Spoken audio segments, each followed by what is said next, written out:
트럼프 전 대통령이 2020 대선 결과 뒤집기 시도와 관련해 광범위한 면책 특권을 연방 대법원으로부터 받았습니다. 바이든 대통령의 가족들과 민주당 지도부 다수는 후보 교체론을 일축하고 재선전을 지속하겠다고 선언했습니다. 미국인들이 안정된 생활을 하기 위해서는 연소득 18만 6천 달러는 벌어야 하는 것으로 조사됐습니다. 7월 4일 독립기념일을 맞아 기록적인 7,100만 명이 50마일 이상 여행길에 나서기 시작했습니다. 미국민들의 3분의 1 이상은 고물가, 높은 이자에도 빚을 내서라도 여름 휴가를 떠날 것이라고 밝혔습니다.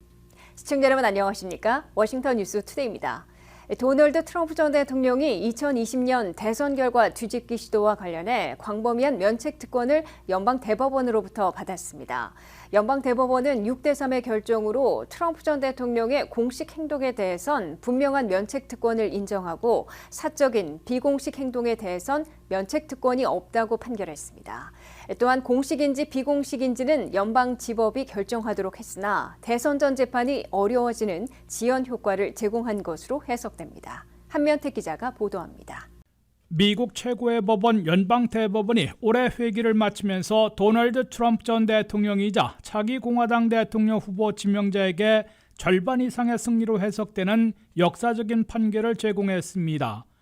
트럼프 전 대통령의 2020 대선 결과 뒤집기 시도에 면죄부까지 부여한 것은 아니지만 처음으로 광범위하게 면책 특권을 인정하고 적어도 대선 이후로 재판을 늦추게 하는 지연 효과를 제공하고 있기 때문입니다. 연방 대법원은 보수와 진보로 엇갈린 6대3의 결정으로 트럼프 전 대통령이 2020 대선 결과 뒤집기 시도와 관련해 당시 현직에 있었기 때문에 면책 특권이 있다는 주장에 사실상 절반 이상의 승리를 안겨줬습니다. 다수 의견서를 쓴 존 로버츠 연방대법원장은 트럼프 전 대통령의 오피셜한 행동에 대해서는 분명하게 면책 특권이 있으나 non-official, 비공식 행동에 대해서는 면책 특권이 없다고 판결했습니다. 연방대법원은 2020 대선 결과 뒤집기 시도와 관련해 트럼프 전 대통령이 취한 행동이 공식적인 것인지 아니면 비공식, 사적인 것인지는 워싱턴 DC 연방지방법원이 결정하라고 내려보냈습니다. 도널드 트럼프 전 대통령은 즉각 연방대법원의 판결에 헌법과 민주주의를 위한 빅윈, 큰 승리라고 치하하고 자축했습니다. 트럼프 전 대통령은 자신의 2020 대선 결과 뒤집기 시도가 현직 대통령 시절이어서 기소할 수 없는 면책 특권에 포함된다는 판결을 얻은 것은 아님에도 인정받을 여지나 적어도 지연 효과를 거두고 있어 빅윈, 큰 승리로 자축한 것으로 보입니다. 연방대법원 판결에 따라 워싱턴 DC 연방지방법원의 타냐 추특한 판사는 트럼프 전 대통령의 행동 가운데 사적이고 비공식적인 부분에 대해서는 면책 특권에 해당되지 않는다고 결정하고 특별검사가 기소한 사건에 대해 재판을 진행할 수 있게 됐습니다.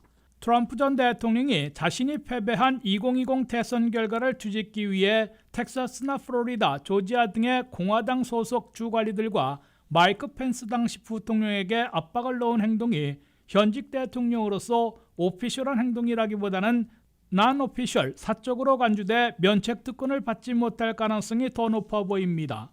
그러나 반트럼프 성향이 강한 워싱턴 DC 연방지법에서 면책 특권에 해당한데 재판을 진행하려 해도 11월 5일 대선 이후에나 가능해질 것으로 보여 트럼프 측의 지연 전략은 성공한 것으로 간주되고 있습니다.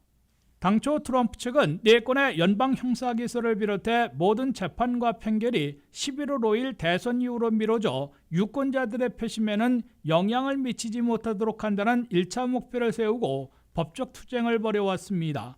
그 중에서 대선을 치르는 데 가장 위험한 사건인 의사당 점거와 대선 결과 뒤집기 시도에 대해 면책특권 주장으로 연방 대법원까지 올라가는 법정 투쟁 끝에 최소한 대선 이후로 지연시키는 성과를 거둔 것으로 해석됩니다.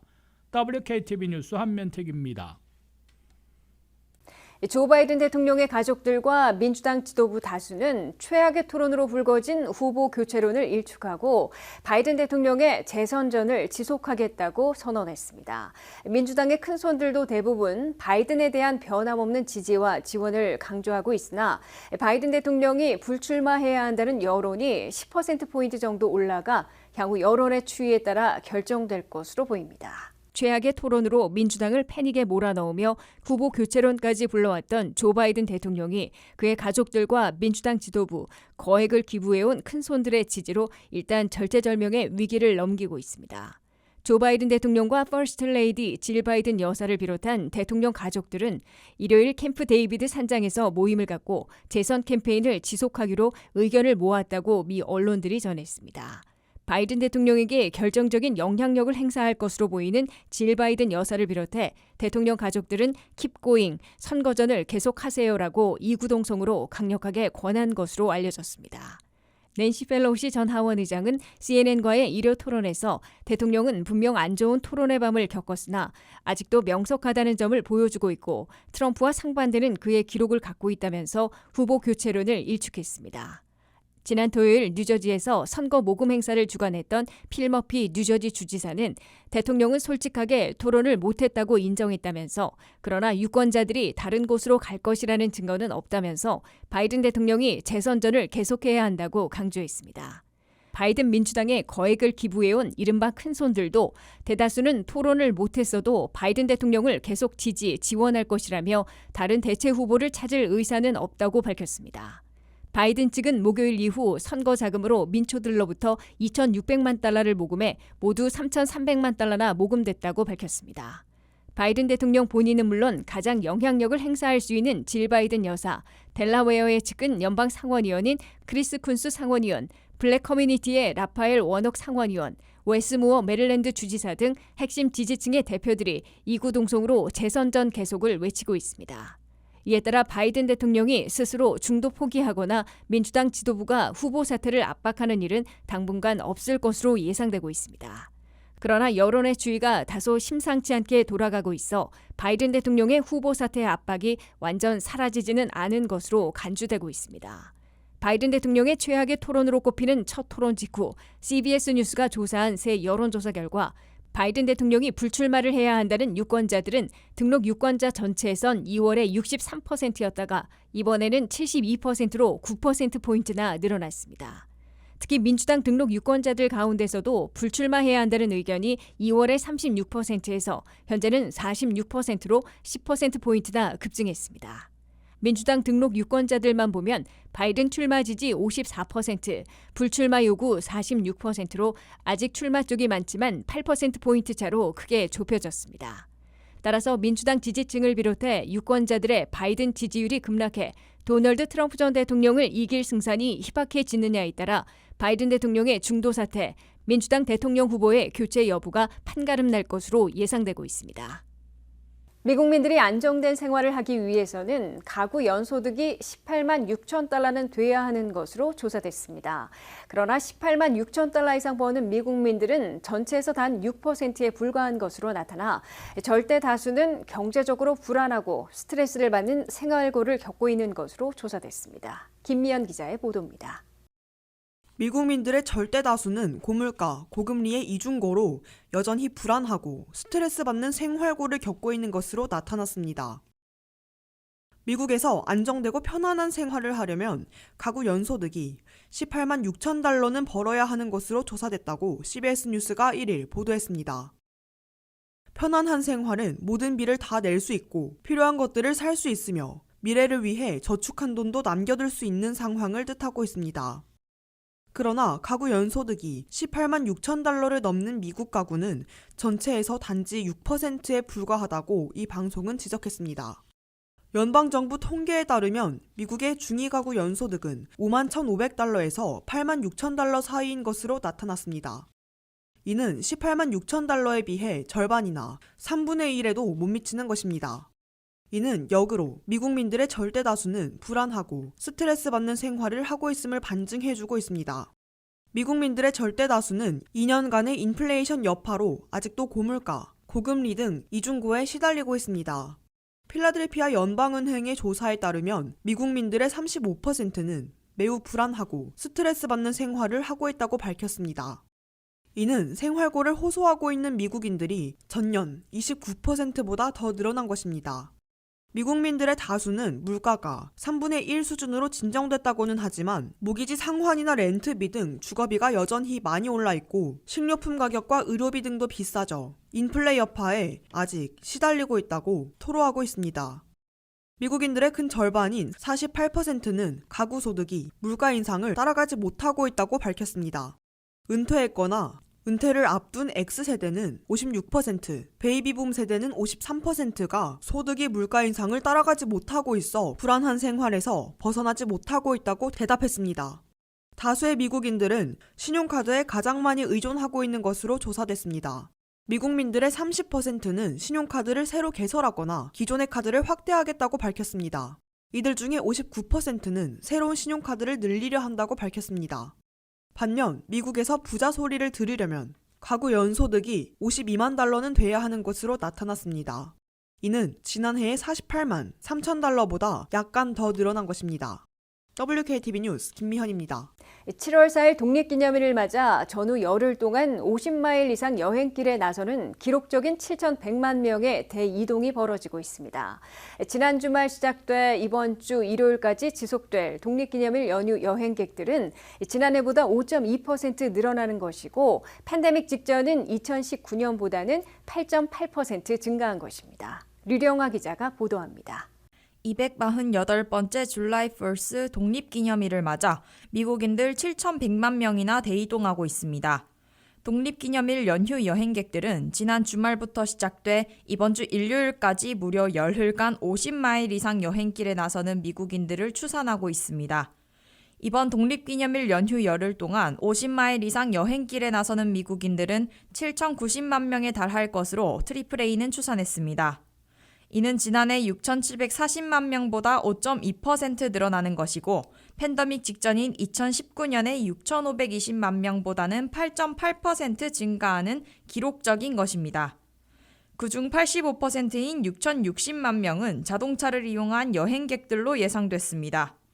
자동차 여행객들은 전년보다 4.8%, 팬데믹 직전보다 9.5% 늘어나는 것입니다. 올 연휴 항공기 여행객들은 574만 명으로 AAA는 추산했습니다.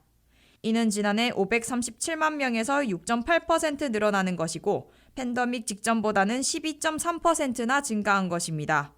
철도와 버스, 선박 등 다른 교통수단을 이용한 연휴 여행객들은 462만 명으로 전년보다는 9%나 늘어난 것이지만 팬데믹 직전보다는 유일하게 3.5% 감소하는 수치입니다. 미국의 최대 경축일인 독립기념일에 미국인들은 매년 여행뿐만 아니라 퍼레이드를 즐기고 핫도그와 맥주 또는 와인을 마시며 축제를 갖습니다. 밤에는 곳곳에서 폭죽을 터뜨리며 불꽃놀이를 즐기고 있습니다. 미국인들이 독립기념일 하루에 먹어치우는 핫도그만 해도 1억 5천만 개에 달합니다. 미국인들의 전체 하루 음식 비용은 94억 달러를 넘고 있습니다.